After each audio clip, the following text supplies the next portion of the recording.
డెలివరీకి జనరల్‌గా బేబీ బయటికి రావడం కోసం, బయటికి రావడానికి ద్వారం చిన్నగా ఉంటే, కింద ఒక చిన్న కట్టిస్తారు.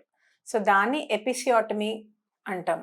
సో, ఆ ఎపిసియోటమీ అంటే చాలామంది మేడం చిన్న సర్జరీ చేశారు, కింద కుట్లేశారని చెప్తూ ఉంటారు. సో, ఆ ఎపిసియోటమీ ఎందుకిస్తారు అంటే, బేబీ బయటకొచ్చేటప్పుడు ఎలా పడితే అలా వెజైనా టేర్ అయిపోకుండా, ఆర్గనైజ్డ్‌గా మనం ఇచ్చే ఇన్సిషన్ వల్ల ఒక పక్కగా టేర్ అవుతది కాబట్టి, దాన్ని కుట్టడం గూడా మనకి ఈజీగా ఉంటుంది. అండ్ బేబీ బయటికి రావడానికి కూడా ఈజీగా ఉంటుంది. సో, ఈ ఎపిసియోటమీ వూండ్‌ని ఎలా కేర్ తీసుకోవాలి? జనరల్‌గా ఏంటంటే, దీనికి పెద్దగా కేర్ ఏం అవసరం ఉండదండి. ఈ ఎపిసియోటమీ టేర్‌లు రకరకాలుగా జరగొచ్చు. మనం కట్ ఇచ్చిన తర్వాత గూడా కొంతమందికి టేర్ అనేది ఎక్స్‌టెండ్ అయిపోయి, మనం ఏదైతే మోషన్ పాస్ చేసే ప్రదేశం ఉంటదో, అక్కడి దాకా కూడా కొంతమందికి ఎక్స్‌టెండ్ అయ్యే అవకాశం ఉంటుంది. అలా ఎక్స్‌టెండ్ అయినప్పుడు మాత్రం కొంచెం రెగ్యులర్ ఫాలో అప్స్‌కి, రెగ్యులర్ చెకప్స్‌కి రావాల్సుంటుంది. అండ్ మోషన్ ఫ్రీగా అవ్వడానికి మీకు మెడిసిన్ అనేది ఇస్తారు.